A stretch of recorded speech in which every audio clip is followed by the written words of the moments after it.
Assalamualaikum warahmatullahi wabarakatuh. Waalaikumsalam warahmatullahi wabarakatuh. Alhamdulillah, alhamdulillahilladzi hadana li hada wa ma kunna linahtadiya laula an hadana Allah.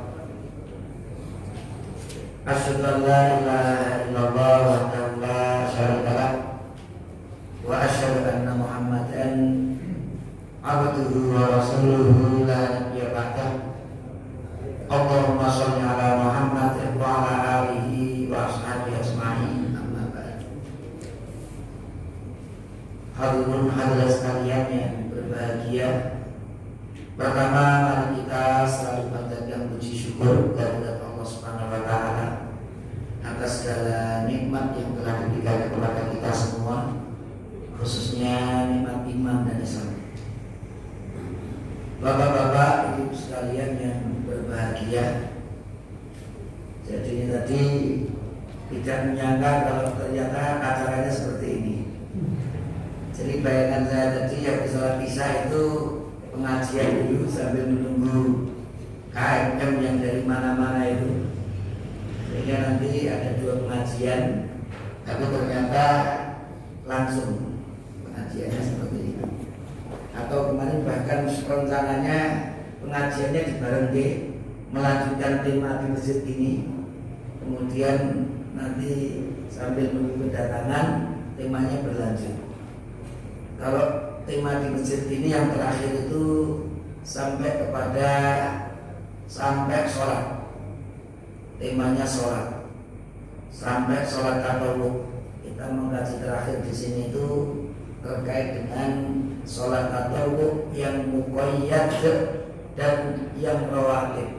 Karena nanti yang muqayyad ada yang rawatib, ada yang ghairu ar-rawatib. Tapi karena kondisinya seperti ini, akhirnya saya ambilkan judul saja, tidak diberi judul oleh panitia, yang mudah-mudahan bisa bermanfaat untuk semuanya. Hadirin hadirat sekalian yang berbahagia, karena ini semuanya juga dai-dai, semuanya biasa menjelaskan ayat-ayat hadis, maka mungkin apapun yang saya bacakan ayatnya, hadisnya, itu biasanya juga sudah pernah dijelaskan juga atau pernah disampaikan juga. Tapi saya mengingat ada surah Al-Zariyat ayat 55 ini. A'udzubillahi minasyaitonirrajim. Wa dzakir fa innal dzikra tanfa'ul mu'minin. Dan tetaplah kalian memberi peringatan. Fa innal dzikra, karena peringatan itu tanfa'ul mu'minin, akan selalu memberikan manfaat kepada orang mukmin. Jadi meskipun ayatnya diulang-ulang, hadisnya diulang-ulang, bahkan mungkin keterangannya juga diulang-ulang, tentunya selalu akan membawa kemanfaatan bagi orang-orang yang beriman. Bapak-bapak, ibu sekalian yang berbahagia, saya tampilkan judul menjadi muslim kafah. Bapak-bapak, ibu sekalian yang berbahagia, muslim kafah, istilah al-kafah itu sebenarnya istilah yang langsung diberikan oleh Allah Subhanahu wa taala. Di dalam surah Al-Baqarah ayat 208. Jadi bolehlah disebut ini kajiannya kajian tafsir. Surah Al-Baqarah ayat 208. Allah berfirman, A'udzubillahi minasyaitonirrajim. Ya ayyuhalladzina amanu, hai orang-orang yang beriman. Bapak-bapak, ibu sekalian yang berbahagia, kita semuanya sudah yakin 100% bahwa Al-Quran itu adalah kitab petunjuk, dan tidak hanya petunjuk bagi orang-orang yang bertakwa, tidak hanya petunjuk bagi orang-orang yang beriman, tapi sebenarnya kitab petunjuk bagi seluruh umat manusia. Maka kalau kita baca Al-Quran nanti banyak sekali ayat-ayat yang dimulai dengan ya ayyuhan nas, wahai sekalian manusia. Jadi memang Al-Quran itu kita petunjuk bagi seluruh umat manusia. Siapa yang mengikutinya selamat dunia akhirat, dan siapa yang menentangnya pasti tidak akan selamat di akhirat nanti. Tapi bapak-bapak ibu, ternyata surah Al-Baqarah ayat 28 ini termasuk ayat yang dikhususkan untuk kita yang beriman. Ya ayyuhalladzina amanu. Jadi hanya yang sudah beriman saja ini. Jadi tema kita ini, khitab Allah ini hanya bagi kita yang sudah beriman. Apa perintah Allah terhadap orang-orang yang beriman? Udkhulu fis-silmi kafah. Masuklah kalian di dalam as-silmu kafah, secara kafah. Wala tattabi'u khutuwatis syaitan, dan janganlah kalian mengikuti langkah-langkah setan. Innahu lakum aduwwum mubin. Karena sesungguhnya setan itu adalah musuh kalian yang sangat nyata. Bapak-bapak, ibu sekalian yang berbahagia, kalau kita ingin mendapatkan informasi, keterangan terkait dengan ayat-ayat Al-Quran, itu paling pas itu kalau kita membaca kitab-kitab tafsir. Kalau kitab tafsir yang pertama yang ditulis oleh Imam At-Tabari, yang dikenal dengan tafsir At-Tabari, itu disusun oleh Ibn Jarir At-Tabari, itu abad ke-3 Hijriah, itu sudah ditulis. Dan banyak kitab-kitab tafsir, tapi saya mencoba menyebutkan salah satu di antaranya saja, yaitu kitab Tafsirul Quran Al-Azim. Mungkin sebagian kita nggak ngeh ini tafsir Al-Quran Al-Azim itu tafsir apa ya? Tapi kalau saya sebutkan penyusunnya, yang menyusun kitab ini mungkin baru ngeh, yaitu Ibnu Katsir. Jadi tafsir Al-Quran Al-Azim ini lebih terkenal, lebih familiar dengan sebutan tafsir Ibnu Katsir. Ibnu Katsir Al-Qurashi Ad-Dimashqi yang berasal dari Damaskus. Ini abad ke-8 Hijriah.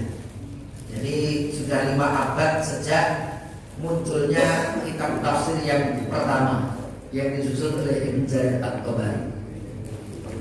Coba kalau kita lihat di dalam kitab tafsir Ibnu Katsir itu, ya ayyuhalladzina amanu, hai orang-orang yang beriman, udkhulu itu kalau di dalam ilmu nahwu ini tentunya merupakan fi'il amr.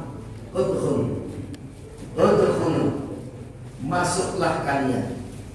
Kalau ulama usul fikih membuat satu kaidah usuliyah, al-aslu fil amri lil wujub.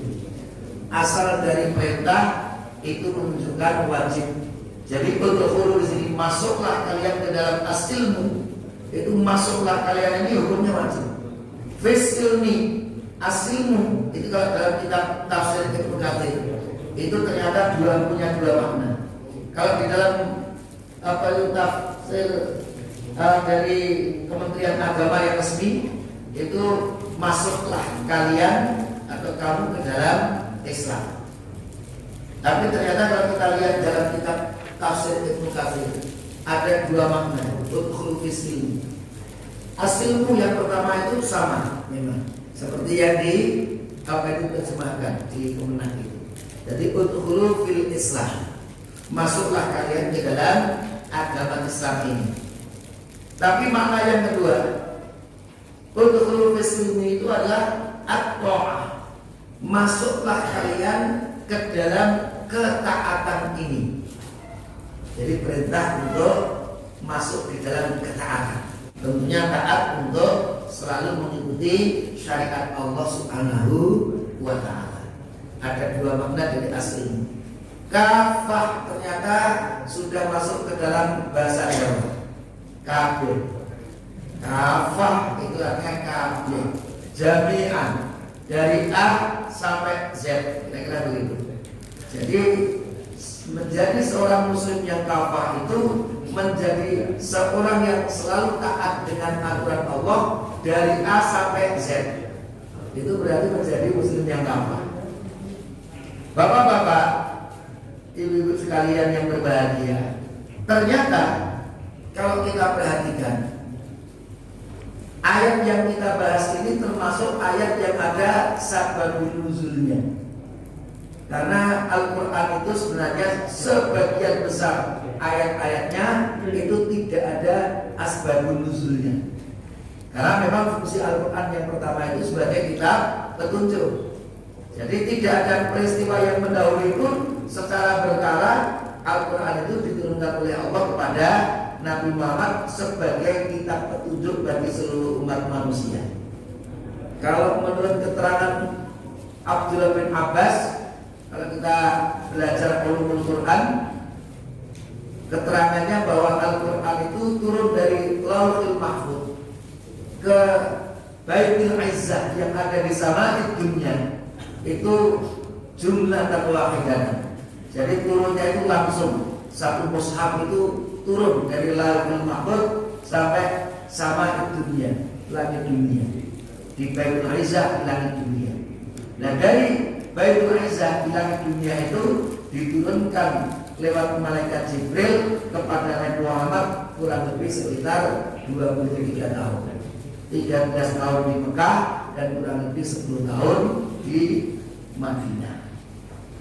Dan kebanyakan ayat yang turun tidak ada asbabun nuzulnya. Tapi ayat yang kita baca ini termasuk yang ada sababun nuzulnya. Tentunya bapak-bapak, ibu-ibu, kalau kita mempelajari sebab turunnya ayat, itu akan semakin mendalami pemahamannya. Coba kita bandingkan tadi, kita baca ayat ini tanpa kita tahu sababun nuzul. Yang ada di pikiran kita, coba nanti setelah kita rangkum dengan ketika kita sudah mengetahui sababun nuzulnya. Ternyata bapak-bapak, ibu sekalian yang berbahagia, Za'ama Ikrimah annaha nuzilat fi nafarin mimman aslama minal yahud. Ternyata ayat ini turun atau diturunkan itu waktu itu ada serombongan orang Yahudi yang masuk Islam. Jadi ada rombongan orang-orang Yahudi berbondong-bondong masuk Islam. Seperti Abdullah bin Salam, Zaklaba, Asad bin Ubaid, wa Ta'ifah, dan juga lainnya. Jadi beberapa rombongan ini termasuk yang disebutkan tokoh-tokohnya itu ternyata masuk Islam.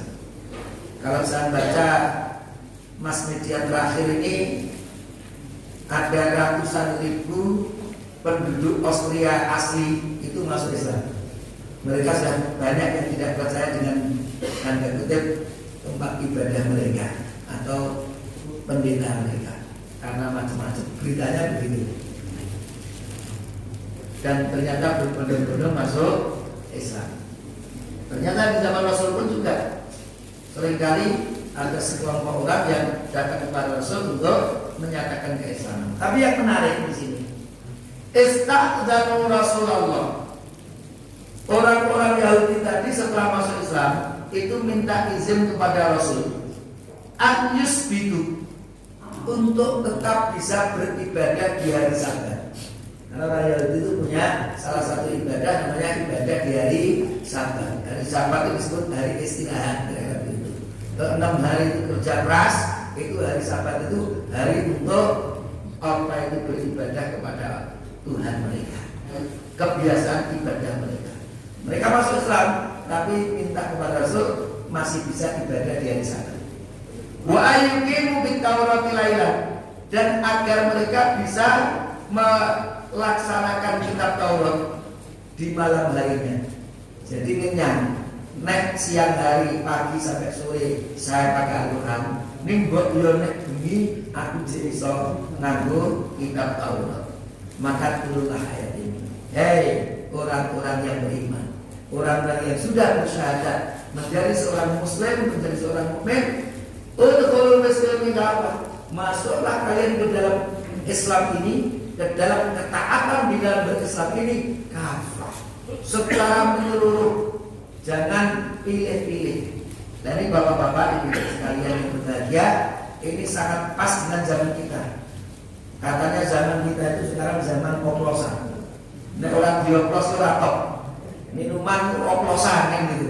Nah ini beragama pun sekarang maunya juga oplosan. Rumah sana dioplos itu nah orang dioplos itu enggak toh. Jadi kesempurnaan agama itu menurut orang-orang liberalis itu nek dicampur. Maka sekarang ada istilah FLA, fikih lintas agama. Nah ini orang-orang yang kebebasannya tidak mau dibatasi, ya maka kita sebut dengan orang-orang yang liberalis. Jadi menganggap kalau agama itu dicampurkan, disatukan itu menjadi sempurna. Karena mereka menganggap bahwa semua ibadah itu sama, bedanya hanya tempatnya saja. Tapi yang disembah katanya sama. Padahal jelas ayatnya, la a'budu ma ta'budun wa la antum a'buduna ma a'bud. Sangat tegas itu dakwah Rasulullah sallallahu alaihi wasallam. Tapi mereka begitu. Jadi ininya dioplos. Maka ketika Rasul berdakwah pun tokoh-tokoh kafir Quraisy kan minta, ya sudah, saya beribadah dengan caramu, tapi kamu nanti juga beribadah dengan cara saya. Kan begitu. Turunlah ayat kuliah ayat kafirun itu. Itu ternyata sekarang juga sama. Banyak yang modelnya seperti itu. Maka ini disebut muslim yang tidak kafah. Kadang-kadang kita juga mendapati orang muslim tapi menganggap beberapa ayat itu ayat yang tidak boleh dibaca. Kalau ayat A, B, C, D ini bagus, sampaikan di mesin-mesin.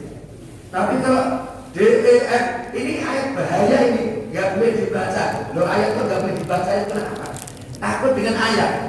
Jadi ini kan Islamophobia namanya, takut dengan al-Islam. Karena Islam itu pasti rahmatan lil alamin. Itulah banyak orang-orang yang ternyata kalau agama itu sesuai dengan hawa nafsunya ikuti. Tapi kalau kita bertentangan dengan hawa nafsunya tidak boleh dibaca, tidak boleh diajarkan dan tidak boleh diikuti. Nah, ini kan namanya bukan menjadi seorang yang kafah. Maka sekali lagi udkhulu fis-silmi kafah ini penting sekali, harus kita tanamkan dalam diri kita, keluarga kita, masyarakat kita, saudara kita. Masuk ke dalam Islam secara kafah ini hukumnya wajib.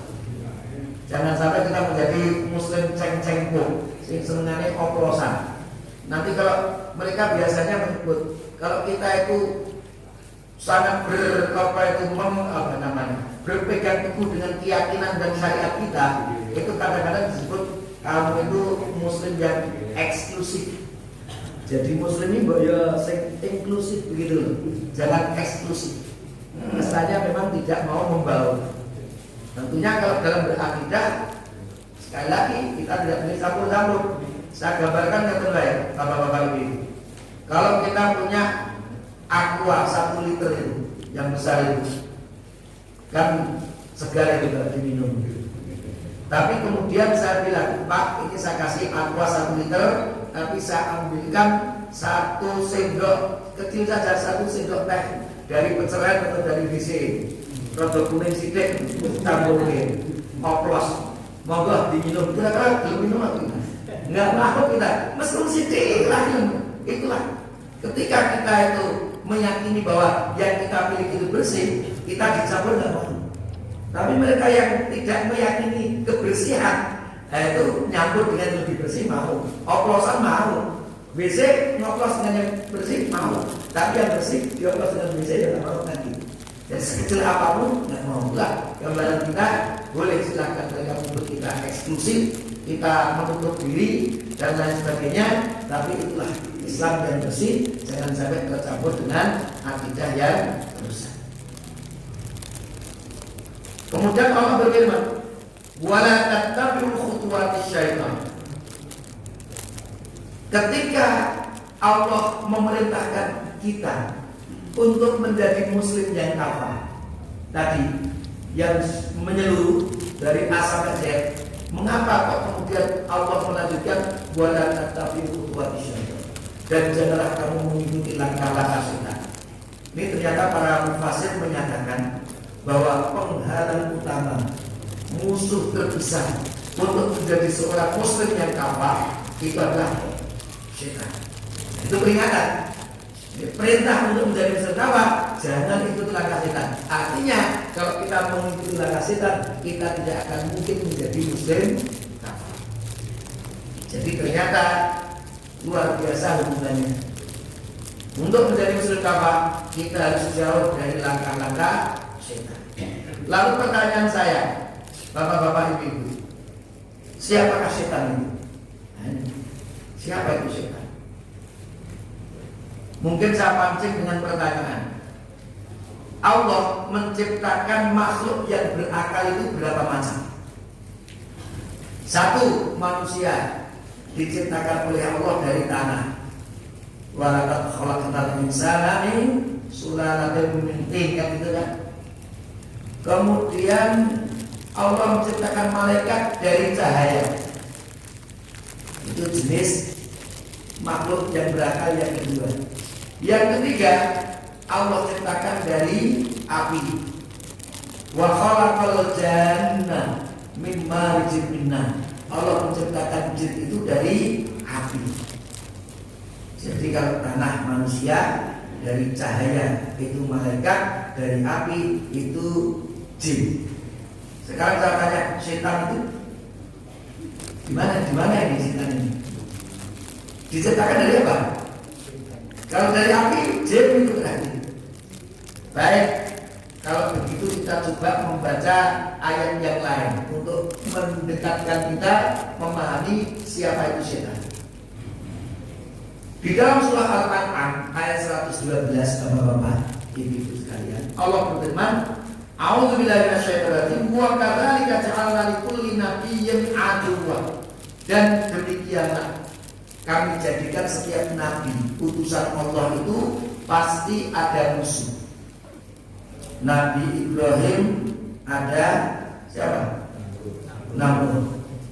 Nabi Musa ada Fir'aun. Nabi Muhammad ada Abu Jahal, Abu Lahab, dan Abu yang lainnya. Bapak-bapak, ibu sekalian yang berbahagia, setiap nabi yang diutus oleh Allah punya musuh. Siapa itu musuhnya? Syayatinal insi wal jin. Ini kan sudah jelas tadi. Jadi dari ayat kan kita sudah memahami. Oh, ternyata ada setan dari jenis manusia, ada setan dari jenis jin. Jadi kalau begitu kita pahami, setan itu bukan makhluk, tapi setan itu sifat yang memusuhi kebenaran, mengajak orang untuk menolak kebenaran. Itu berarti sifat setan. Bisa dari jin, bisa dari manusia. Tapi yang menarik, bapak-bapak, ibu, kalau jenengan membaca surah An-Nas itu, minal jinnati wan nas, itu alladzi yuwaswisu, yang menggoda. Jadi kalau berkaitan dengan menggoda, membisikkan gitu ya, itu kesannya yang disebut jin dulu. Setan dari jenis jin, baru setelah itu setan dari jenis manusia. Bahwasanya bisik-bisik itu yang paling top, setan dari jenis jin. Kemudian juga ada juga bisikan dari setan dari jenis manusia. Itu terkait dengan menggoda, membisikkan. Tapi ketika melawan, memusuhi, itu Allah menyebut syayatinal insi. Setan dari jenis manusia baru disebut setan dari jenis jin. Artinya dalam memusuhi umat Islam, itu yang paling berat kita lawan itu bukan setan dari jenis jin. Untuk kita lawan berperang melawan mereka itu bukan dari yang dari jin, tapi yang dari manusia. Jadi melawan setan dari manusia itu lebih berat daripada melawan setan dari jenis jin. Karena itu disebutkan pertama lil awlamiyah. Coba kita baca hadis ini contohnya, bapak-bapak ibu. Hadisnya sahih Bukhari Muslim dari sahabat Abu Hurairah. Rasul bersabda, "Idza nudiya lis-sholati", apabila sudah dikumandangkan sholat, adzan sholat, adbar syaitan, setan itu lari tunggang langgang, lahu turab, bahkan terkentut-kentut, durab itu lahu turab, terkentut-kentut, hatta la yasma'an at-ta'dzin, sampai tidak mendengarkan adzan. Jadi kalau ada kemana kan lari terkentut itu setan dari dunia jin. Tapi menariknya, fa'idha qudiyat ta'dinu akbara. Kalau adzan sudah selesai, datang lagi. Hatta idza suwiba, kalau diiqamati bis salat untuk salat, akbar melayu lagi. Hatta idza qudiyat taqib, ketika iqamah sudah berhenti, akbara datang lagi, kembali lagi. Jadi setan itu dari jenis jin itu termasuk penggoda yang tidak punya sifat putus asa. Sehingga bapak-bapak, ibu-ibu, kalau kita manusia itu mudah putus asa, pedotan, gampang pedot, gampang putus asa, bos itu makanan seempuk setan dari jenis jin. Maka berjuang itu tanda kutip mengalami kegagalan itu harus dibalik ulangi lagi, tidak boleh ada rasa putus asa. Dakwah itu masuk ini dakwah saya itu jangan putus asa. Karena setan itu tidak pernah putus asa untuk menggoda. Kalau kita putus asa mudah sekali makanan itu cara kunci untuk menghadapi setan dan jin yang jelas tidak boleh putus asa. Dan yang menarik, hatta yahtira bainal mar'i wa nafsi, sehingga setelah qomat kemudian selesai, setan mendekati yang sholat untuk apa? Untuk menggoda orang yang sholat itu. Yaqulu lahu udhkur kada wadhkur kada. Dia mengatakan kepada yang sholat, ingatlah ini, ingatlah itu. Lima lam yakun yadhkur min qablu.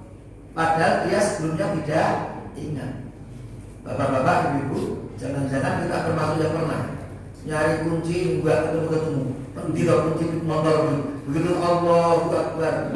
Neng dulu mari kan ketemu. Dari sesuatu yang kita di luar sholat itu lupa, itu neng sholat itu paling kelingan. Sampai paling kelingan. Itu hati-hati. Hatinya salah ini. Jadi untuk kata ingatlah ini, ingatlah itu, yang waktu dia tidak sholat itu nggak ingat, tapi begitu sholat ingat. Ada yang mengajar kunci nggak ketemu, wes boleh sholat tak ketemu dewi, malah sholat itu boleh kunci. Akhirnya begitu. Hatta yang dalam rajul malam dirikam sholat, sehingga dia tidak tahu berapa rakaat dia itu sholat. Ini yang paling mudah digoda itu sholatnya sendirian. Neng omah dewi, bapak-bapak ibu-ibu sholat neng omah dewi pernah lupa. Iki Allahu Akbar. Ini zuhur ini rakaat 4 atau 3 pernah. Paling mudah kalau sendirian. Jangankan keempat atau ketiga, katakan Allahu Akbar. Ini rakaat pertama atau kedua, lupa. Seperti Rasulullah ini, godaan setan luar biasa. Nah ini setan. Jadi dalam masalah menggoda, setan dari jenis jin memang termasuk Anda. Tapi sekali lagi, kalau kita ingat, kita membaca ta'awud, langsung lari tunggal-tunggal. Jadi lebih mudah mengusir mereka. Tapi ingat, dia tidak pernah putus asa. Kalau kita melengah sedikit, melebihi. Tapi kita begitu pas pada, mereka lari lagi. Itulah mudah, tapi harus terus menerus, jangan apa itu hilang kewaspadaan kita. Itu aja. Tapi mudah, mengusirnya jauh lebih mudah. Karena kalau setan dari jenis manusia, bapak-bapak ibu, nek punya kekuasaan kaya Fir'aun, nanti bahaya itu. Kamu nek melu aku mulya, melawan aku penjara atau mati. Nah gitu loh. Itu karena apa? Setannya punya kekuasaan.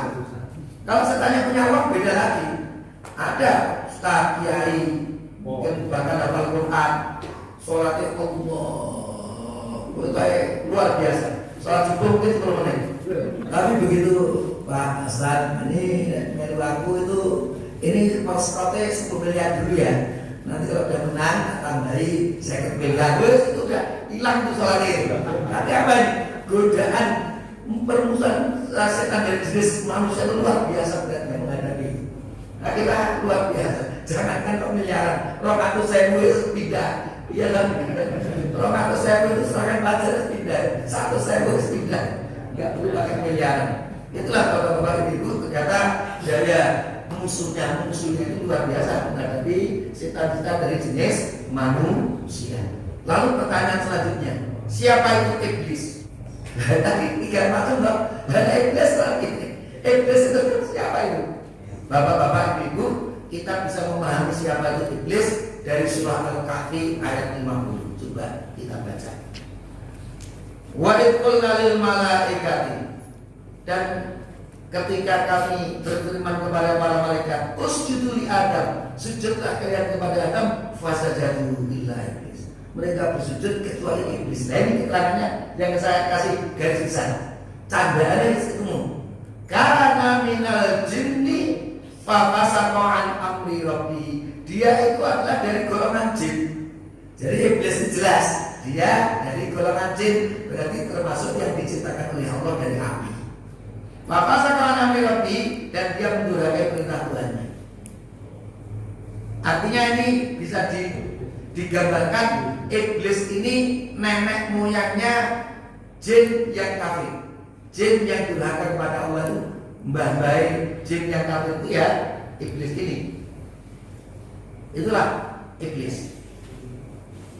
Bapak-bapak sekalian yang berbahagia, ini diskusi antara Allah dengan iblis. Qala, Allah berfirman, ma mana'aka alla tasjuda id amartuka. Hei iblis, apa yang menghalangimu untuk sujud? Id amartuka, padahal aku yang memerintahkan kamu. Jadi Allah sendiri yang memerintahkan kamu sujud. Ngapa kamu nolak? Saya yang suruh kamu. Kira begitu. Allah. Qala, ternyata dijawab oleh si iblis. Jadi iblis itu bersiji. Anak khairum minhu, saya lebih baik dari dia Adam. Khalaqtani min narin wa khalaqtahu min tin. Engkau menciptakan aku dari api, sementara Adam dari tanah. Mestinya tanah bersujud kepada api, bukan api bersujud kepada tanah. Ternyata itulah alasannya iblis tidak mau bersujud kepada Adam. Dijelaskan di sini alasannya. Qala ibid minna ma yakunu laka an tatakabbara fiha fakhris innaka minal sabirin. Karena seperti itu, tidak mau taat dengan perintah Allah, berarti dia telah sombong, maka Allah perintahkan innaka minas sabirin. Keluarlah dari surga ini kan gitu. Innaka minas sabirin, dan engkau termasuk orang-orang yang dihinakan. Qala anzirni ila yaumil qiyamah. Ini menariknya. Jin itu ternyata minta kepada Allah, anzirni ila yaumil qiyamah. Wahai Allah, berilah aku sanggup sampai hari dibangkitkan. Si iblis ini minta tidak mati sampai hari kebangkitan. Nanti kalau sampai hari kiamat. Qala innaka minal munzirin. Hai, kamu innaka ini kan cuma satu. Innaka, sesungguhnya engkau iblis minal munzirin. Kamu termasuk yang kami berikan. Jadi iblis ini dihak veto oleh Allah, itu bisa hidup sampai hari kiamat. Si iblis ini. Jadi saya tidak mau bersujud kepada Adam sampai hari kiamat nanti nggak mati. Apa itu iblis ini? Nenek moyangnya jin yang kafir itu. Nah, kita lihat dalam ayat yang lain nanti akan bertanya. Qala rabbi bima aghwaytani. Iblis berkata, wahai Tuhanku, oleh sebab engkau telah memutuskan aku itu sesat. Jadi kamu sesat, nanti tempatmu di neraka. Oke, siap. Iblis. La uzayyanna lahum fil ardi wa la ughwiyannahum ajma'in. Sungguh akan aku jadikan mereka memandang baik perbuatan maksiat di muka bumi, dan pasti aku akan mensesatkan mereka semuanya, illa ibadaka minhul mukhlasin, kecuali hamba-hambamu yang mukhlas. Ini apa itu terjemahannya? Kalau dalam terjemahan Al-Quran itu mungkin ini resmi dari Quran ya. Mukhlas, kalau menurut saya bukan tepat, mukhlas. Engkau yang mukhlas. Ini bukan mukhlisin, tapi ternyata mukhlasin. Ini saya copy paste. Tapi kalau mungkin banyak apa itu terjemahan Al-Quran yang disebut apa itu engkau, apa itu hamba-hamba yang mukhlis. Nah, ini nanti kita coba kaji apa bedanya mukhlis dengan mukhlas itu. Bapak-bapak ibu, untuk surah Al-A'raf dari 12-15 tadi, apa pelajaran yang kita ambil dari diskusi ini, percakapan antara Allah dengan iblis ini? Bapak-bapak ibu, ada dua pelajaran utama. Yang pertama adalah bahwa ternyata yang sering kali menjadikan seseorang masuk neraka itu sombong. Jadi iblis itu sebenarnya dia akan percaya bahwa yang menciptakannya itu Allah, bahkan dia berkomunikasi, bisa berkomunikasi dengan Allah Subhanahu wa Ta'ala, tahu apa yang menciptakan. Tapi mengapa dia tetap tidak mau? Karena kesombongan. Seringkali orang itu mundur izin, sombong, itu menjadikan orang itu tidak mendapatkan apa itu kebenaran. Bahkan disebutkan banyak orang-orang Yahudi itu yang mengetahui bahwa yang diajarkan Muhammad itu benar, tapi karena masalah kesombongan ini. Itu kan dari Ismail, kalau kami itulah dari Ishak. Kesannya kalau Ishak itu kan dari istri yang merdeka gitu. Kalau Hajar itu kan mantan budak sudah memerdekakan. Kesannya kasarnya begitu. Dan memang kalau kita lihat sejarah, itu kebanyakan nabi-nabi setelah Nabi Ibrahim itu berasal dari Ishak. Dan yang dari Nabi Ismail itu hanya satu, langsung Muhammad SAW. Jadi mayoritas nabi-nabi setelah Nabi Ibrahim itu dari Ishak. Tapi Nabi Muhammad ini satu-satunya yang dari keturunan Ismail. Nah ini bagian dari itu juga kadang-kadang merasa lebih lagi gengsi mengikuti yang kelihatan mungkin kasarnya lebih rendah dari saya. Ini seringkali menjadikan kesombongan itu kita tidak mengakui kebenaran. Kamu siapa? Merasa mungkin sudah profesor doktor lulusan SMP ini sudah S3 sedong S2 kadang-kadang begitu. Atau mungkin jabatan atau mungkin kekuasaan itu menjadikan sombong. Tahu yang benar sana, tapi saya nggak mau kalah dengan yang lain. Sombong sekali. Jadi sombong inilah yang sering kali menjadikan seseorang itu menolak kebenaran, akhirnya masuk neraka. Yang kedua, manusia dan jin beranak pinak dan memiliki umur mati kecuali iblis tadi. Diberi Allah tangguh. Jadi hanya iblis satu-satunya. Itu nanti yang memimpin apa itu setan-setan dari jenis jin untuk menggoda manusia. Yang tadi ini yang terakhir ayatnya sebagai penutup, bahwa ternyata dari ayat ini, dua ayat ini ada dua pelajaran juga. Yang pertama, iblis itu akan memulas kemaksiatan sebagai sesuatu yang baik atau yang indah. Itu setan iblis. LGBT itu apa? L itu longsor, G itu gempa, B itu banjir, T itu tsunami ya. Tsunami. LGBT dipaksa ke situ. Itu LGBT, lesbian, kayak kan itu, bisek dan transseksual kan itu. Itu kalau LGBT itu dibiarkan, itu hati-hati. Kalau nanti diadab seperti kaum Nabi Lut, na'udzubillahi min dzalik. Tapi pintar banget LGBT dipoles dengan kebebasan. Ini namanya kebebasan. Nah, mau senang dengan lawan jenis atau sesama jenis itu kan kebebasan manusia, hak asasi manusia. Kok dilarang-larang? Luar biasa ya ini. Jadi kalau orang menolak LGBT ini tidak demokratis ini. Ini orang yang otoriter. Pintar banget itu. Jadi polesannya iblis luar biasa. Judi, mungkin kalau dengan yuk kita judi mas, tak belum. Tapi dengan bahasa yang lain, kuis berhadiah. Saya bukan mengatakan kuis berhadiah itu judi loh, tapi ternyata lewat kuis. Umpamanya lewat arisan juga pernah. Saya ditanyai, Ustaz, saya ingin tanya, arisan berhadiah itu boleh enggak? Maksudnya gimana? Arisan piala dunia. Dia ada 10 orang nonton TV pondok, kon apa itu milih jagune dewe-dewe. Nanti arisan itu dihadiahkan kepada yang menang. Jadi arisan dihadiahkan kepada yang menang. Kalau si menang itu double, ya di apa si menang tadi di lotre lagi nanti yang satu akan dapat itu. Itu namanya arisan atau macam-macam itu tetap istilahnya judi. Ini kuis namanya. Kadang-kadang elok itu kuisnya. Mungkin pertanyaannya pertanyaan agamis lah gitu. Yang benar-benar nanti akan apa itu bisa umroh dengan artis.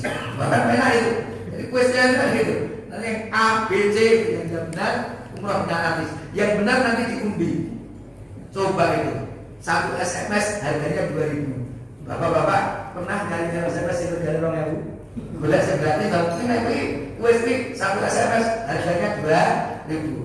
Nek wong 1.000 kalau ada orang 1.000 berapa itu? 1.000 kali 1.000 juta. Kalau ada orang 100.000 kan gitu loh. Anggap saja nanti ada 200 juta, 300 juta uang terkumpul untuk biaya umroh kita berapa? Paling 50 juta. Untuk artis ya kayak 1 juta, 150 juta. Padahal dia dapat 300 juta. Bandari sing lebih ya lagi kan gitu loh. Judi wes berarti ya hadiah bahkan umroh. Tapi ternyata itu bagian dari judi lah itu gitu. Eloknya di sini hati-hati. Kadang-kadang mencampur adukan akidah itu dengan toleransi, kebebasan, dengan pikir lintas agama dan lain sebagainya. Itulah satu yang pertama. Dia akan selalu mencoba mengulas kemaksiatan, apa itu durhaka kepada Allah itu dengan macam-macam, entah kebudayaan, entah nilai-nilai lokal, kadang-kadang seperti itu. Kan gitu loh. Nah, seringkali seperti itu. Dimasukkanlah cara-cara supaya orang itu nggak berani untuk melawan. Yang kedua, ternyata iblis sendiri menyatakan satu-satunya yang tidak bisa kami lawan nanti goda itu adalah min ibadaka illa ibadaka minhumul mukhlasin, kecuali mereka yang mukhlas. Ternyata setelah kita pahami bedanya mukhlis dengan mukhlas. Mukhlis itu orang yang ketika dalam satu perbuatan itu benar-benar ikhlas. Ketika sholat ikhlas, ketika keluarkan zakat ikhlas, itu orang yang mukhlis. Tapi orang yang mukhlas itu adalah orang yang setiap hidupnya dari bangun tidur sampai tidur itu selalu ingatannya hanya Allah Subhanahu wa Ta'ala. Jadi setiap saat dia hanya ingat Allah. Mau apapun, mau makan, ini makan saya itu baik nggak untuk akhirat saya. Saya mau nyari kerja, kerjaan saya baik nggak untuk akhirat saya. Saya mau beraktivitas, aktivitas saya baik nggak untuk akhirat saya. Setiap dia melakukan apapun selalu ingat Allah Subhanahu wa Ta'ala. Tidak pandang bulu perbuatan apa itu. Itu namanya orang yang mukhlas. Nah, kalau hanya sholatnya khusyuk, tapi nek masalah politik dan di desa itu aja bisa itu. Itu kan mukhlas ketika sholat. Tapi ketika di dunia ekonomi ternyata masih mengambil riba, kan ada itu. Itu orang mukhlas tapi belum disebut dengan mukhlas. Nah, orang-orang yang mukhlas ini setiap detik, setiap apapun yang dia lakukan, kapanpun dan dimanapun dia selalu ingat Allah. Hanya akhirat yang dia ingat, hanya Allah yang dia ingat. Apa yang dia lakukan, ayo untuk akhirat saya. Itulah orang-orang yang mukhlas. Itulah orang-orang yang tidak akan mampu digoda oleh iblis. Maka mari kita sudah benar-benar tidak bisa digoda iblis. Kita harus berusaha menjadi tidak sekedar seorang yang mukhlis, tapi menjadi orang yang mukhlas. Karena setiap hidup kita, inna sholati wa mamati wa mahyaya, gitu ya. Inna sholati wa nusuki wa mahyaya wa mamati lillahi rabbil alamin. Itu orang setiap hidupnya itu hanya untuk Allah. Itulah yang nanti disebut orang-orang yang mukhlas. Mudah-mudahan kita termasuk orang-orang yang mukhlas, sehingga kita menjadi seorang muslim yang kafah, sehingga kita nanti ketika bertemu Allah kita ridho kepadanya dan Allah juga ridho kepada kita semuanya. Aku qouli hadza wa astaghfirullah li wa lakum. Wassalamualaikum warahmatullahi wabarakatuh.